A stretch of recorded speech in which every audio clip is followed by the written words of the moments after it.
True or false? Cold showers improve your immune system.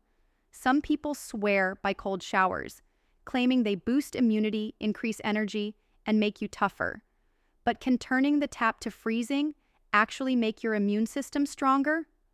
Let's break it down. Cold exposure can activate your sympathetic nervous system, triggering a surge of adrenaline and increasing circulation. It may also increase the production of certain white blood cells in the short term. That's where the theory comes from. Some small studies suggest that people who take regular cold showers might report fewer sick days or milder cold symptoms. But we need to be cautious. These studies are often small and rely on self-reporting.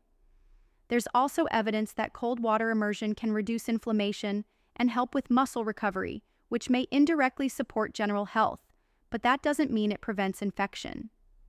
Importantly, cold showers won't replace sleep, nutrition, vaccines, or hygiene, which all play much bigger roles in your immune health. So, true or false? It's partly true.